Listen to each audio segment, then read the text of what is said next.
Where is nowhere? Nestled in between the gently rolling prairies and mountains looming on the horizon is a little town, like an uncharted island in an ocean of empty wilderness, waiting.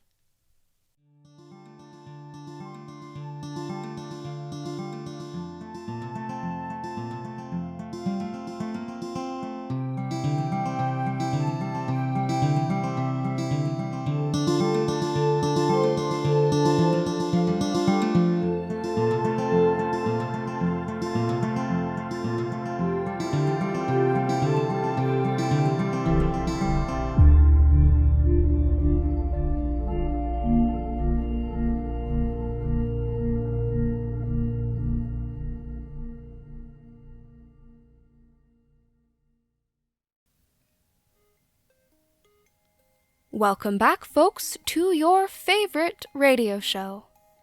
It's me, your host and pal, Jess. You might know me better as the lady who lives in the trailer on the edge of town. You know, the trailer that local kids like to throw rocks at after school, and you're listening to 11:10 a.m. on that radio dial. Nowhere on Air. The only late-night community-run radio show in this slice of the Alberta expanse.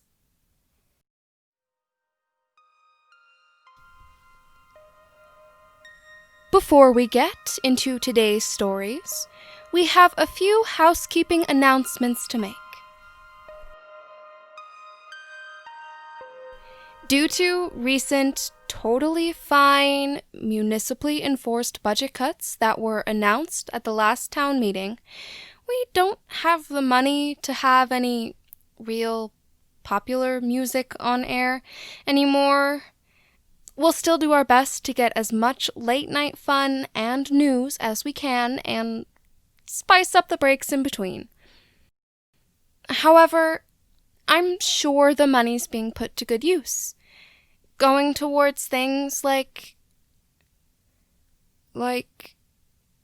other underfunded things. Like town council's secret emergency fund for some impending, looming, terrible thing that we all know is coming. Apparently. Also, the show is no longer broadcasting at 3 a.m.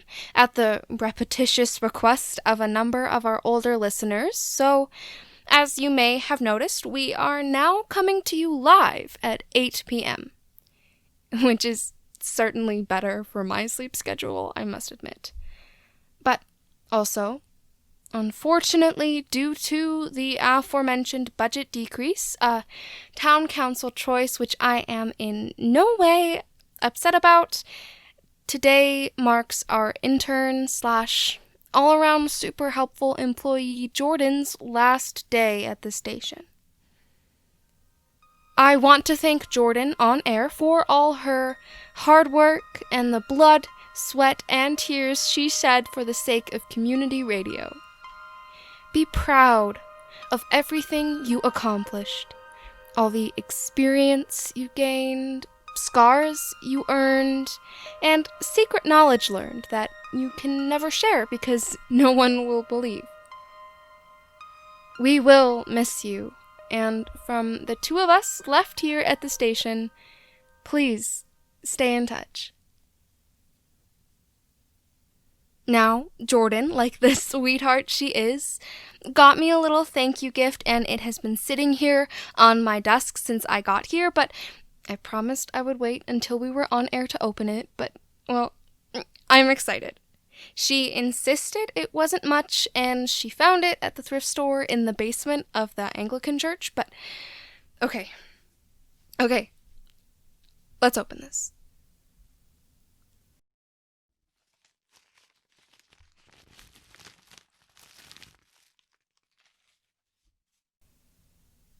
It's a mug.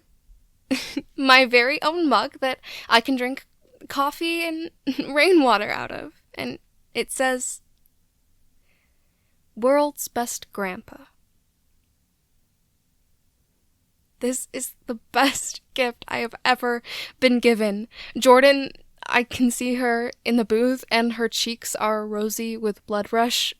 Thank you. I'm not kidding. We will miss you. We miss you already. And it's official. I'm your grandpa now.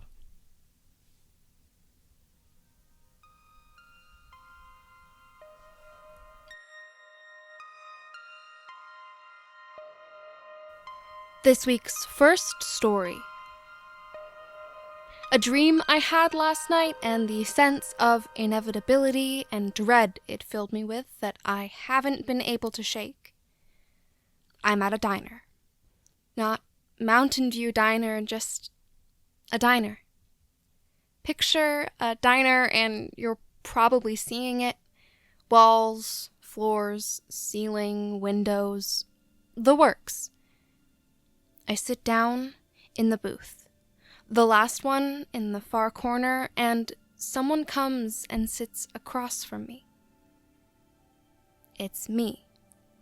No shorter, no taller, not really older in the conventional sense, but aged. Like we lived the same amount of years up until that point, but there was more life and happening and heartbreak jammed into hers. Her eyes are the same green as mine, but they look tired. She has scars, some old, some fresh. Her palms are rough and calloused. I know this because she reaches across the cool linoleum table and grabs my hands. And it's at that moment I realize up until this point in the dream there has been no sound and nothing casts a shadow, but when she touches my hands, the world fixes itself, or me, the me that's not me, fixes everything. Then she opens her mouth to speak, and I can tell by the look in her eyes that she's about to say something, about to unfold before me some wisdom I have been searching for my whole life, some secret knowledge bruised so deep within me that I don't even know how to find the ache on my own. But just as she parts her lips to form those words, I wake up. Dreams are weird, aren't they? Our brains, talking to themselves while we sleep, telling us stories that seldom make sense but are somehow overflowing with the meaning we give them.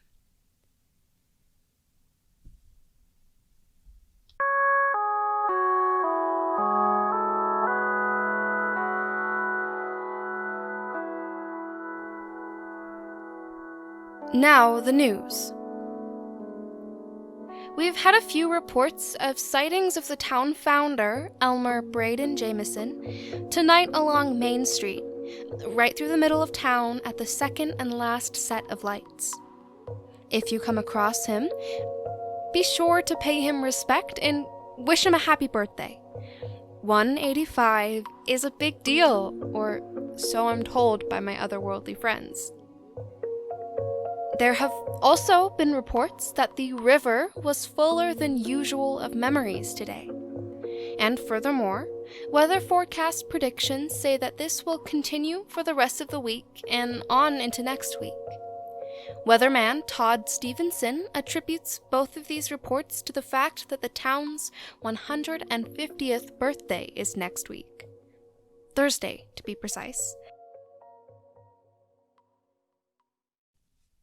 As a reminder to all residents of Braden, if you are down by the river and choose to enter the water, don't panic if the appearance of the reflection on the surface is not consistent with your own.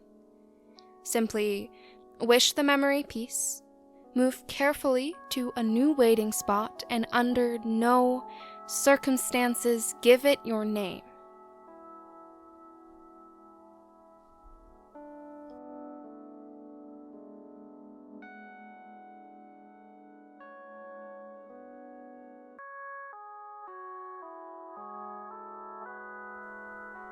Speaking of Braden's 150th birthday, keep your eyes peeled for town-wide centennial and a half festivities and events starting Sunday afternoon with a new, special exhibit opening up at the museum about pieces of Braden's history. Tickets can be purchased in person, over the phone, or via carrier pigeon. Here's an insider tip. Get your ticket for as early a tour as you can. Who knows how long the exhibit about the controversial and morally problematic parts of the town's past will stay uncensored by our benevolent town council, but I promise you those are the most interesting parts.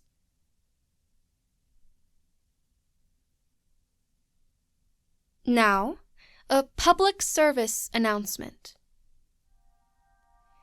If you are ever going out onto the prairies by yourself, tell somebody you are venturing out. If something should happen to you, they may not ever find you, but at least they'll know where to start looking. Remember, you're not lost if no one is looking for you. It's easy to forget the things that walk away and out onto the open fields. The horizon is very far away. The openness swallows you up like the mouth of a hungry cosmic being, sucking you into oblivion.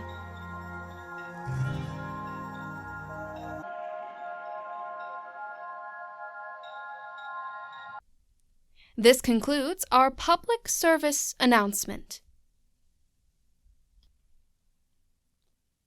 Here's a little fun fact for you listeners.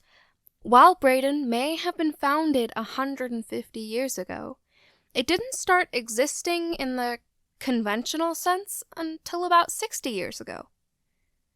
Isn't that interesting? Inexplicable, but interesting. Weatherman Todd says a meteor shower, if the clouds decide we can watch, will be visible tonight. As per is customary and compulsory, all lights must be switched off when this stellar light show starts, so we can see it as clearly and safely as possible. And so it cannot see us. It is scheduled to start within the next 2 hours and may last quite far into the night.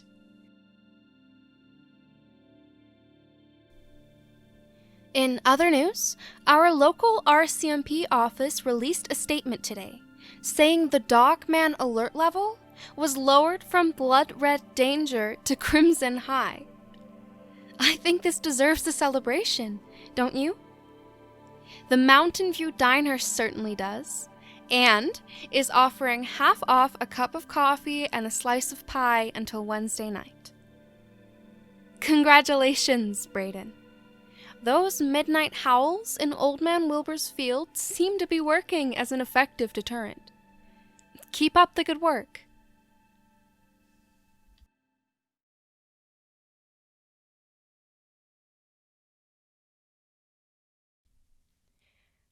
Here's your daily dose of traffic, night edition.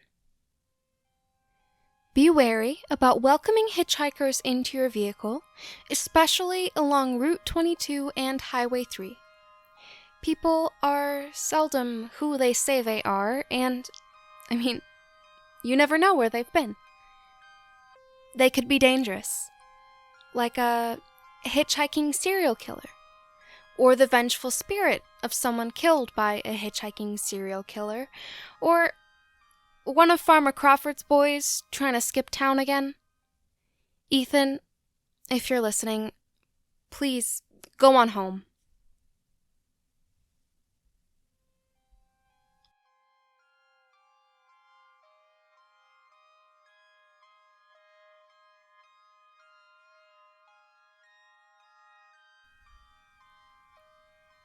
And now, here's a word from an anonymous sponsor. It's been a while since we've had one of those.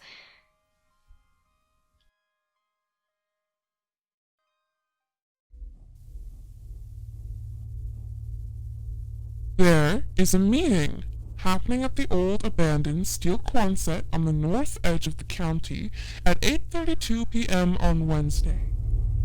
If you were not already aware of this meeting, this doesn't concern you. If you have to ask what the meeting is about, this doesn't concern you. If this meeting doesn't concern you and you show up, it will be the last meeting you ever attend.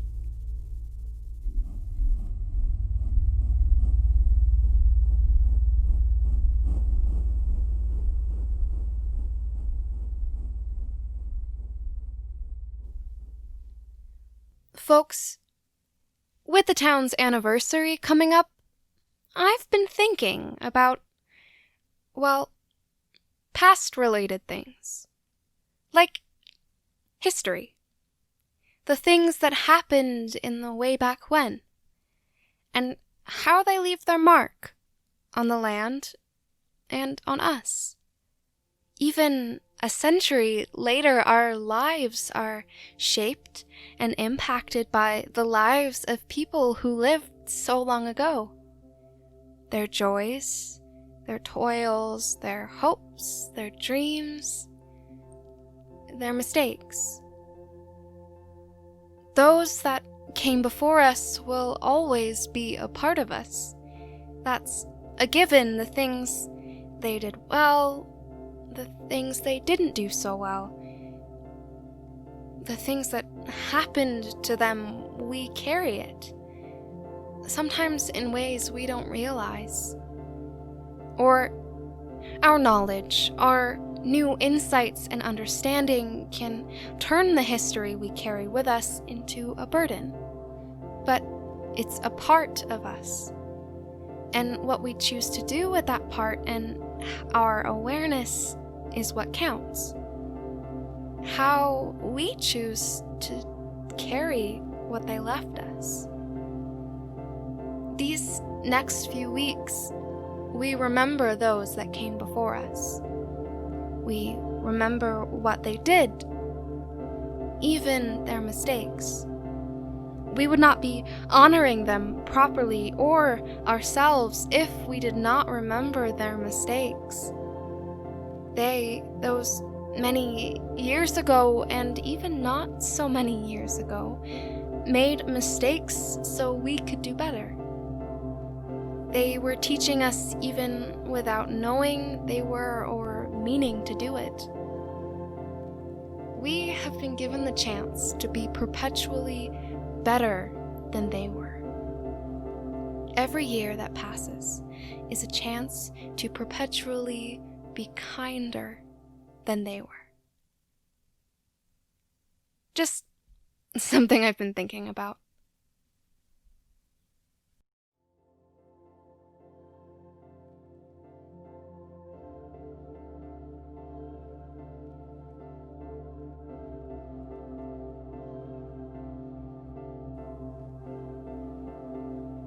For the next few weeks, the town of Braden will be hosting a group from out of town called the Faceless. Here's a list of behavioral guidelines Mayor Simon outlined in a press statement this morning regarding our new guests. Contrary to what their name might suggest, they do in fact have faces. However, checking is not recommended. Permission is required to look at them directly, face to face. I learned that the hard way. You may speak about them, but do not speak to them unless they speak to you. If you need to initiate conversation for whatever reason, you must do so in a way that does not address them specifically, such as, I'd really like to talk to a member of a mysterious society. I wonder if one is nearby. If they respond and identify themselves, it is safe to continue conversation. Their business is their business. Braden is a town full of welcoming, open, neighborly people, but I must caution you to refrain from asking what brings them to town. Things will be revealed if they need to be. It's just a matter of time. It doesn't concern you. "It's quite rude to stick your nose into other people's business," the mayor said. Members can be identified by the following qualities: dark, form-concealing clothes, an uncanny strangeness, a fickle relationship with corporeal existence, a face that seems familiar but oh so forgettable, and an ability to make ugly sunglasses look really good somehow. I don't even know how they do it, but anyways. When asked how long our guests would be staying, the mayor just sort of shrugged his cardigan-cloaked shoulders and said, "Time is weird and dangerous, and also arguably fake." I mean, he's got a point. Anyways, if there were any members of some mysterious society staying in our town listening to this broadcast, I'd probably say something to them like, "Welcome, and I hope you have pleasant intentions for all our sakes," which we all know is a traditional Braden greeting.